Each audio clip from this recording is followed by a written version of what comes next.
Lá nós preparamos obreiros, obreiras, em todas as áreas ministeriais. Quem quiser conhecer, fica no centro de Suzano. Graças a Deus. Acharam? Amém? Amém. Hebreus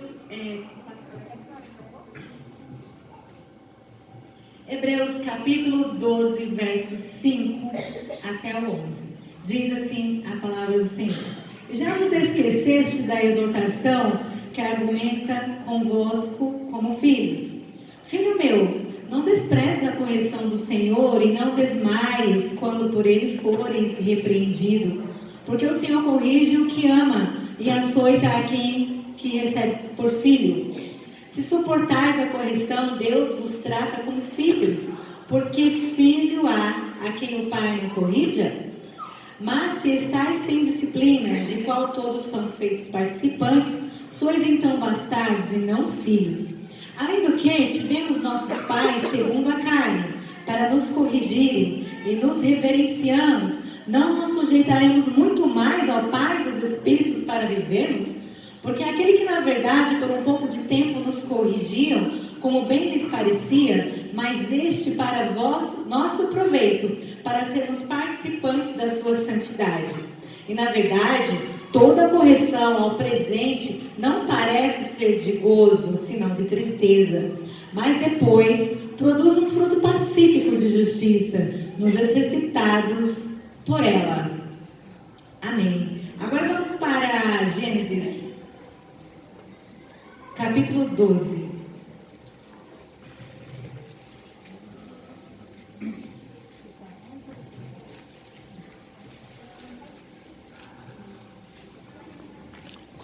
Perdão, igreja. Gênesis capítulo 26, verso 9.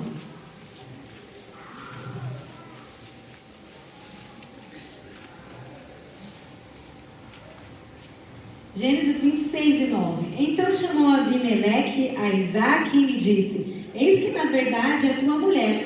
Como pois disseste a minha irmã? E disse-lhe Isaque: Porque eu dizia, para que eu porventura não morra por causa dela. Já vamos entender a conexão desses dois textos. Esse texto de Gênesis, ele é um texto que nos remete à história do patriarca Abraão. Deus havia feito uma promessa para Abraão e que dele faria uma grande nação, tão incontável quanto as estrelas do céu, quanto a areia do mar. E aí, havia um momento em que Abraão, Gênesis 12, vai explicar isso, 12 e 10, havia um momento que Abraão estava no Egito e que havia fome na terra. Abraão, então, nesse caso, Abraão chama sua mulher Sarai para sair do Egito e ir até um outro lugar. Sai de Canaã para o Egito para ali comer, porque havia fome em Canaã. Nessa trajetória que Abraão sai de Canaã até o Egito, chegando lá perto, ele fala assim: Sarai, você é muito bonita, você é muito linda. Pode acontecer que quando eu chegue lá, os egípcios se interessem por você. E aí, eles vão querer me matar. E querendo me matar, eu prefiro dizer, vamos dizer que você é minha irmã. E é assim que acontece. Chega lá no Egito, logo os súditos do rei se encantam pela beleza de Sarai e levam ela até o palácio. Levando Sarai até o palácio, ela ali passa a viver, e por causa da sua beleza, o rei do Egito abençoa Abraão. Dá a ele camelos, dá a ele jumentas, dá a ele muitas posses. Se fosse no dia de hoje, o rei daria um Mustang, daria um cartão de crédito sem limite, daria um iPhone. Mas a riqueza daquele momento eram camelos, eram jumentas, eram vacas, eram muitos animais. E ali Abraão foi muito abençoado, porque queriam abençoar paralelamente e ficar com Sarai. Mas acontece que Deus feriu ali no Egito o rei do Egito e toda a sua família com uma grave doença. Então o rei se apercebe e manda chamar Abraão. Abraão, por que é que está nos sucedendo essa situação? Quer dizer que você vem aqui com a tua mulher, fala que ela é tua irmã, e tua irmã. Como que é isso? Explica essa situação. E Abraão disse, na verdade, rei, é meia verdade essa história. Na verdade, ela é a minha meia irmã. Ela é filha, nós somos filhos do mesmo pai, mas não da mesma mãe. E ela é a minha esposa. Eu só não disse a verdade porque eu estava com medo de ser morto. E ele então respondeu, você está querendo trazer maldição para minha casa? Vai-te embora daqui com essa tua mentira. Vai-te embora daqui com a tua mulher. Some e não volte mais. Leva tudo que é teu. Então aconteceu isso com Abraão. Contou esta mentira. A Bíblia vai dizer lá no capítulo 20, essa situação novamente se repete. Enquanto Abraão, conhecido como pai da fé, pai de muitas nações, aquele que é exemplo de fé, porque em um momento passado, Abraão recebeu uma ordem de Deus para sair da sua casa, simplesmente ele recebe de Deus uma ordem, sai da tua casa, para onde? Para um lugar que eu vou te mostrar. Você sairia da tua casa com esse comando? Arruma as malas agora e pega o avião. Para onde? Eu vou te mostrar. As pessoas te chamariam de doido, né? As pessoas com certeza te chamariam de maluco. Mas Abraão ouviu esse direcionamento de Deus e saiu. Porém, mesmo ele sendo pai da fé, parece que a história vai nos mostrar que Abraão também cometia os seus deslizes, porque era ser humano. Mais para frente, no capítulo 20, Abraão continua sua peregrinação e em busca de comida, chega a um lugar chamado Gerar. Lá na terra de Gerar, no capítulo 20, vai deparar com o rei dos filisteus chamado Abimeleque. Mais uma vez ele tema Sará. Agora ele já não era mais Abrão, mas Abraão. E Sarai agora era Sara. E ele disse, Sara, você continua sendo muito linda. Você continua sendo muito formosa. Quantos maridos aqui acham que suas esposas são as mais lindas do mundo? Levanta a mão aqui para ela ficar bem contente. Balançar. É isso mesmo. Balançar a mão. Eu também tenho um marido muito apaixonado. E ele diz isso o tempo inteiro. E Abraão então era muito apaixonado. E ele falou assim, Sara, você é muito linda. Só que você sendo muito linda, eu tenho certeza que eles vão querer você. Vamos contar essa história novamente. Veja só a situação em que ele se encontrou. Chegando lá em Gerar, as pessoas, os homens, os súditos do rei, tomam Sara para o palácio e abençoam Abraão mais uma vez. Dá a ele tesouro, dá a ele ouro. E de repente, numa noite, o rei dormindo, Deus fala com Abimeleque, esta mulher que está aí no teu palácio não é tua, não pode ser tocada. Esta mulher que está aí no teu palácio, ela é casada, e eu não te permiti tocar nela. Devolva para o seu marido, antes que a desgraça chegue na tua casa. E no sonho, Abimeleque responde para Deus, mas Senhor, eu fiz isso inocentemente, eu não sabia que ela era casada, afinal, foi-me dito que ela era irmã de Abraão. Ao acordar, o rei manda chamar Abraão e inquere diante dele ali a verdade e ele confessa. E ele disse a Abraão, queres trazer desgraça para a minha casa? Queres trazer maldição para a minha casa diante desta mentira? Irmãos, nunca Deus vai conjecturar, nunca Deus vai aceitar a mulher e o homem que rouba o marido do outro. Deus não está em relacionamento, em casamento, em união, em amigar, quando você pega o marido do outro. Você está traindo maldição para dentro da tua casa. E era assim que acontecia. Todo lugar que Sara entrava como irmã de Abraão, Deus colocava maldição. Deus ali, durante o período que Sara ficou no reino de Gerar, Deus cerrou a madre de todas as mulheres. Tanto dali, da esposa de Abimeleque, quanto todas as mulheres que eram súditas. E ali então, chama Abraão e fala assim, o que fizestes? Oh rei, eu estava com medo de morrer. Mas não é sobre uma mentira que você vai construir a tua vitória. Não são sobre verdades mal contadas, meias verdades, que nós vamos construir a nossa história de vitória. Deus é um Deus de verdade, Deus é um Deus de sinceridade, e onde há sombra, variação de dúvida, o Senhor não pode operar. Você pode dizer amém com isso? Amém. Por causa daquela mentira, Deus colocou maldição ali em Gerar. Então Abraão recolheu tudo o que tinha, foi expulso dali, e antes de sair, ele abençoou, orou por Abimeleque, e Deus voltou a abrir a madre, porque enquanto Sara estava ali, ninguém teve filho. Estava tudo fechado, estava tudo trancado. Muitas vezes nossas mentiras, nossos pecados, nossos equívocos podem trazer maldição para o lugar em que nós estamos. E assim foi o erro de Abraão. Lá no capítulo 26, com a idade de 100 anos, vem então o filho da promessa, Isaac. Com 100 anos, Abraão se torna pai. Com 100 anos, nasce Isaac.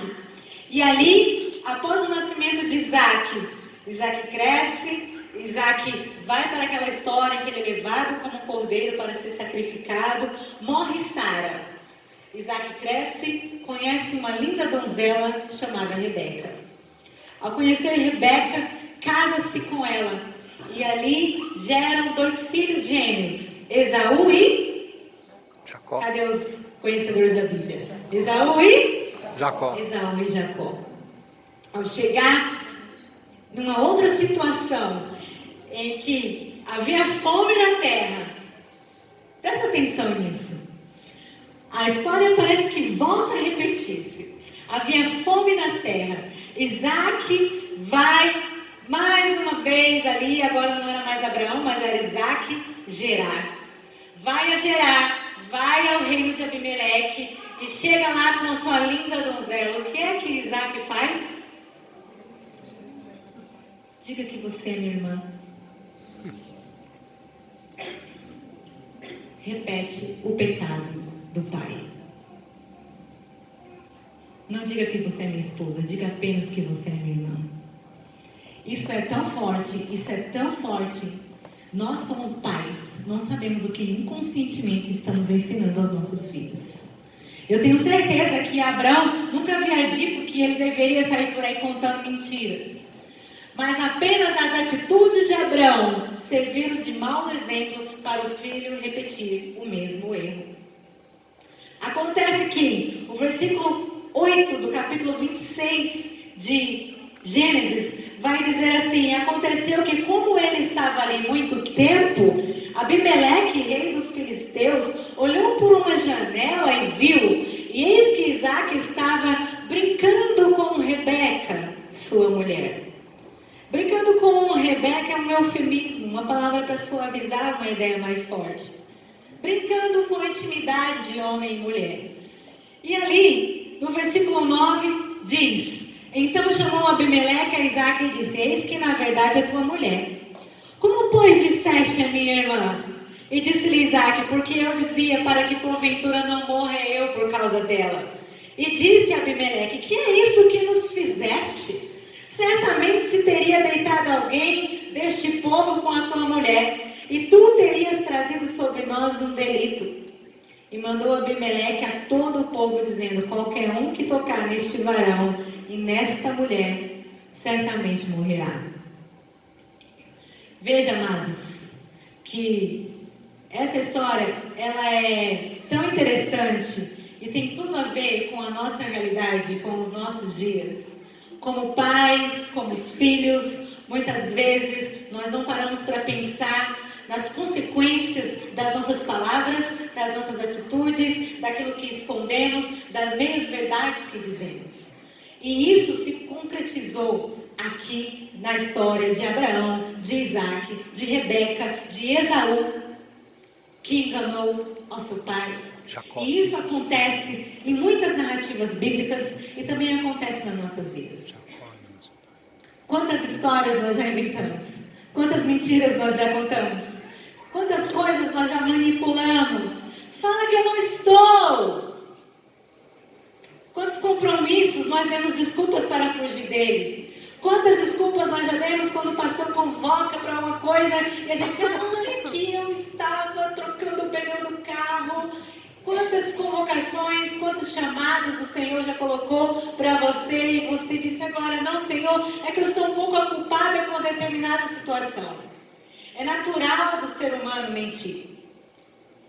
Uma pesquisa da Universidade de London diz que o ser humano ele é tão inteligente, que ele usa a mentira como um mecanismo de fuga, como um mecanismo de se sair de uma situação perigosa e arriscada para se defender. Só que essa mesma pesquisa diz assim, que quanto mais a gente mente, mais mentimos e mais mentimos.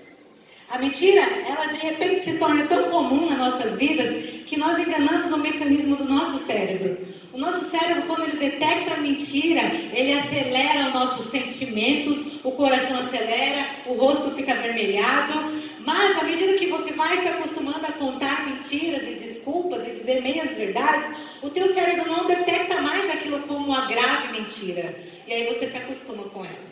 De repente as mentiras e as desculpas já não são tão mentiras assim. O teu senso moral já não está mais apurado, porque você se acostumou com isso. Mas a Bíblia diz que se nós dissermos que não temos pecado, não há verdade em nós. Eu já vou dizer onde é que nós vamos chegar aqui. A nossa natureza má, todos nós temos uma natureza má. Todos nós já herdamos essa natureza má de Adão. A nossa tendência em dizer meias verdades, elas tendem a diminuir à medida que nós alimentamos mais o nosso espírito e menos a nossa alma. Quando nós cantamos aqui, queremos o teu nome engrandecer e agradecer-te por tua obra em nossas vidas. Eu quero dizer que antes eu era pó, antes eu tinha orgulho do pecado, antes a minha natureza se deleitava no pecado. Pois só tu és o Deus eterno, sobre toda a terra e céu. Eu deixo que o Espírito Santo tome conta do meu ser. Eu deixo que o Espírito Santo vá tirando o gosto, a mentira, o prazer pelo pecado e vão deixando ser transformado por Ele. Isso é verdade na tua vida? Amém. Glória a Deus. Aquilo que eu tinha prazer eu deixo de ter, aquilo que me dava muito gozo, a balada, a bebida, a droga, o ficar desenfreadamente. À medida que nós vamos alimentando o nosso espírito, nós vamos dizer em espírito e em verdade te adoramos, te adoramos. E aí o Espírito Santo vai querendo, alimenta. Coloca alimento nesse espírito, coloca gás, coloca energia, coloca combustível nesse teu espírito e abafa os prazeres da carne, amortiza os prazeres da alma. É neste lugar aqui que vem alimento para a tua alma. Aleluia. Só que o nosso instinto maternal e paternal diz o seguinte: filhinho da mamãe, eu quero te dar tudo que você precisa, tudo que o filhinho pede. Eu quero. Bate, você vai dar, você vai e faz. O nosso instinto protetor é querer fazer de tudo pelo filhinho, fazer de tudo por ele. E a gente usamos aqueles velhos jargões, eu queria dar para ele aquilo que eu não pude ter. Por isso que eu não corrijo tanto, por isso que eu não podo tanto. Eu quero que meu filho tenha a melhor faculdade, porque eu não tive faculdade. Eu quero que meu filho tenha os melhores brinquedos, as melhores roupas, os melhores passeios. Eu quero dar tudo para o meu filho. Sabe o que Abraão esqueceu de pensar? Abraão também viveu isso. Quando Deus renovou em Isaac as promessas feitas para Abraão, diz a Bíblia ali que naquele lugar, em Gerar, Deus deu muito mais para Isaac. Isaac se tornou um homem tão próspero ali, que o rei falou assim: vai-te embora daqui, porque você está muito poderoso. Qual pai que não quer que os filhos sejam muito mais prósperos que eles? Diz a Bíblia que nós que temos um coração mau, queremos o melhor para os nossos filhos. Né? E Isaac foi muito próspero ali. Porém, muito mais do que coisas materiais, muito mais do que roupas, do que posses, do que celulares, do que coisas, do que prazeres. Não são coisas apenas materiais que os nossos filhos precisam. Os nossos filhos precisam de padrões de moral. Os nossos filhos precisam de padrões e modelos de comportamento. A psicologia do desenvolvimento vai nos contar que é na primeira infância que se desenvolve em nós o conceito de moralidade, a ideia de moral. É na primeira infância que nós construímos na criança o conceito do que é certo, do que é errado, do que é ético e do que não é permitido. E há muitos pais que têm dó de corrigir os filhos. Desde que as crianças esperneiam, desde que as crianças fazem birra, e vai lá e dá um agrado, e fica naquela coisa, naquele lenga-lenga, e a criança vai crescendo, vai crescendo, vai crescendo, e querendo tudo, e quando se frustra com as coisas que não consegue, vem os adolescentes com as suas angústias, a solidão, vivendo os cortes, aqueles momentos de tristeza, de depressão, se automutilando, a fragilidade da vida se mostrando, porque os pais não foram capazes de dar a eles aquilo que eles mais precisavam: o afeto, o carinho, o abraço e a correção no seu devido momento. Nós estamos vivendo essa sociedade tão materialista, tão ligada às coisas materiais, tão ter pelo ser, tão ter, quanto eu tenho, quanto eu posso, quanto eu sou, é aquilo que me faz. Mas que o Espírito Santo de Deus nos fala nesta noite, que Deus não está interessado no carro que está estacionado lá fora. Deus não está interessado na marca do calçado que você está vestindo. Deus está interessado em resgatar a tua alma do inferno. Deus está interessado como é a tua postura como mãe, como pai, diante daquilo que Ele colocou você como mordomo da casa.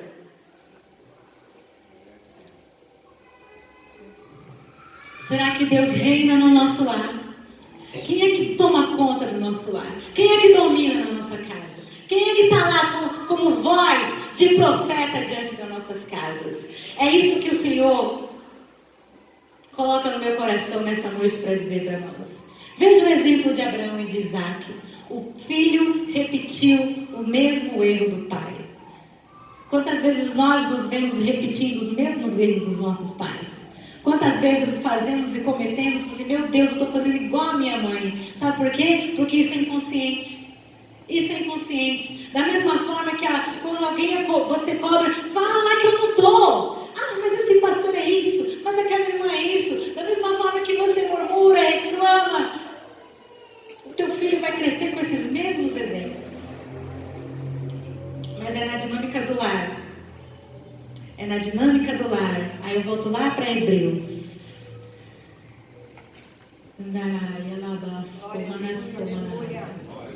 É na dinâmica do lar. São os senhores pais, são os senhores mães. São as pessoas a serem incumbidas a serem exemplos para os nossos filhos. Que a tua preocupação não seja, eu não consigo pagar o curso de inglês para o meu filho. Eu vou me endividar, eu vou fazer além do que eu posso, mas eu vou pagar esse curso de inglês para ele. Eu vou fazer além daquilo que eu vou me enforcar, eu vou trabalhar muito mais horas, mas eu vou dar para ele. Que você não seja conhecido pelo teu filho. Eu queria que o grupo de louvor se disse obrigada. Que você não seja conhecido pelo teu filho apenas por alguém que se mata e trabalha 12 horas, mas você não tem nem tempo para dizer bom dia para ele. Você sai de casa, teu filho está dormindo. Por muito tempo eu vivi isso na minha infância. Meu pai saía para trabalhar e eu não via meu pai. Meu pai voltava para trabalhar, do trabalho eu estava dormindo. Tem uma fase na minha vida, pastor, que eu não lembro do meu pai. Ele era gerente da farmácia. E ele trabalhava praticamente 12, 14 horas. Eu literalmente, não consigo lembrar do meu pai em um determinado período da minha vida. E de que adianta, amados, pais, mães, trabalhar tanto e não ver o teu filho crescer? De que adianta você manter esse discurso de que eu quero dar duro para dar o melhor para o meu filho, se Se a melhor fase da vida dele você não está perto.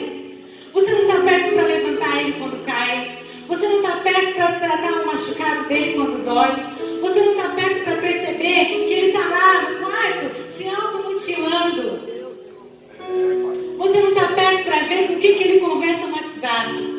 Você não está perto para ver com quem que ele bate chat lá no Facebook, na internet. Quem é que está do outro lado do computador aconselhando o teu filho?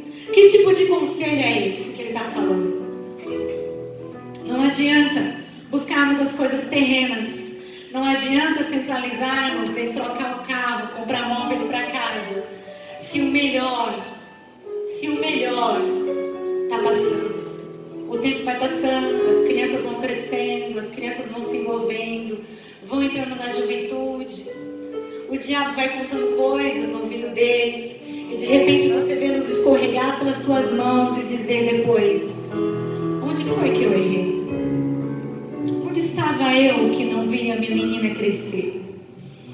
Onde estava eu que de repente tinha um bebê no colo e agora eu tenho uma moça maior que eu? O que foi que aconteceu que eu perdi isso? Que você seja reconhecido pelos teus filhos. Não como um pai que deu tudo o que você queria. Tudo que o teu filho queria. Mas que você seja reconhecido. Que você não será o melhor pai e a melhor mãe do mundo se disser tudo para o teu filho. Corrija com sabedoria, diz Hebreus. Mas os melhores pais serão aqueles que puderem, quando teu filho enxergar em você. Eu tenho na minha casa um pai, uma mãe, que quando ora, quando ora, Deus responde. Eu tenho um pai, eu tenho uma mãe em casa, que quando abre a Bíblia, quando põe a gente de joelho em casa,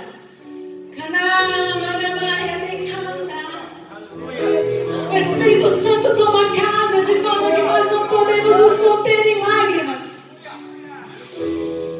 Eu tenho um pai, eu tenho uma mãe na minha casa, que quando a gente está no perrengue, passando necessidade, a gente dobra o joelho junto e a gente clama, e a gente faz campanha, e a gente ora, e às vezes demora, mas o Senhor envia o socorro. Eu tenho um pai e eu tenho uma mãe que quando eu estou com a cabeça triste, silenciosa, eu não preciso abrir a minha boca, eu só entro em casa assim. A minha mãe fala: que foi? O que aconteceu com você? Eu tenho uma mãe que olha para mim nos meus olhos, e só de olhar nos meus olhos ela entende o que eu estou passando. Quantos têm uma mãe assim? Quantos gostariam de ter uma mãe assim? Quantos sentem falta de uma mãe assim?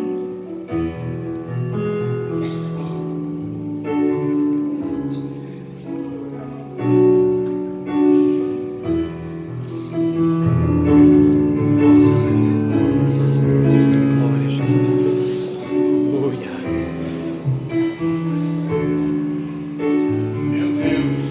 Eu sinto falta de quando eu vivi os conflitos da minha adolescência, quando eu tinha vergonha, quando eu estava crescendo, meu pé às vezes ficava desproporcional, eu tinha vergonha das minhas espinhas. Eu sinto falta de uma mãe dizer para mim assim: você é linda do mesmo jeito, e eu te amo do mesmo jeito, com o teu defeito, com as tuas dificuldades.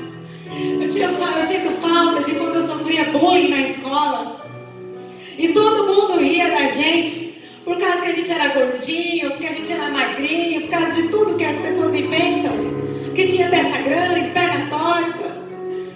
Eu sinto falta de chegar em casa com aquela dor, com aquela mágoa, e eu tenho uma mãe que me dizia assim: filha, vem cá, você é minha princesa, você é minha querida filha, eu tenho os melhores planos para você, Deus tem os melhores sonhos para você, Deus tem grandes coisas na tua vida. Eu sinto falta de uma mãe que levantava a mão para profetizar vitória sobre a minha vida. Quantos pais, quantas mães abrem a boca e derramam, vomitam, derrotam para os filhos, dizendo que ele não vai vencer, dizendo que não vai conseguir. Isso é mentira do diabo. Você é vencedor. Você serve ao Deus que tudo pode. Você serve ao Deus que quebra a maldição. Você serve ao Deus que não ouve palavras de derrota, mas em você Jesus tem olhado e colocado em você palavras de vitória, palavras de bênção, pensamentos de bem e não de mal, para dar a vós o fim que mereceis. Porque nós servimos um Deus de amor. Mas como faz falta um abraço de mãe, como faz falta um abraço de pai. Ah, pai, eu queria que você não tivesse trabalhado tanto. Eu queria que você ficasse menos nesse celular e olhasse mais para mim. Eu queria, mãe, que você não ficasse tão preocupada com essas panelas da cozinha. Larga essa pia e vai olhar pro teu filho que está lá no quarto sozinho. Sabe lá, Deus, que pensamentos dominam a sua cabeça. Eu queria chamar os pais aqui na frente, fazer uma oração pelos pais em primeiro lugar. Depois eu vou chamar os filhos. Pais, por gentileza, você que é pai, você que é mãe, você que tem filhos pequenos, grandes, adultos, casados, solteiro. Filho é um carnê que nunca acaba.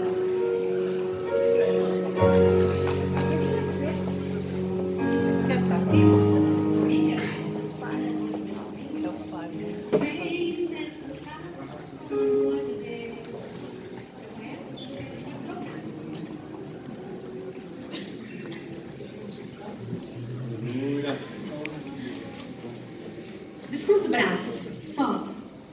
Braço cruzado eu não recebo, estou trancado. Libera. Deixa o Espírito Santo fluir aqui. Então, novinha, você já é mãe? Ora assim comigo.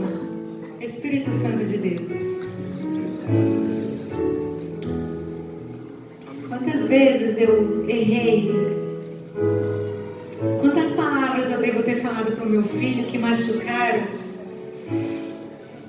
Ah, Senhor, eu não tenho consciência de onde essas palavras foram pesar. Não tenho ideia de quantas vezes eu deveria estar perto, brincando com ele, com aquele carrinho, com aquela bola.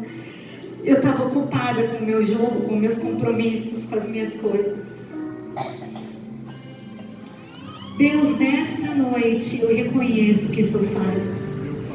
Como mãe, quantas vezes tentando acertar eu falhei. Como pai, quantas vezes tentando dar o melhor para o meu filho, mas às vezes eu percebi hoje que o meu melhor não é o teu melhor. Eu percebo hoje que eu deveria ter beijado mais, eu deveria ter abraçado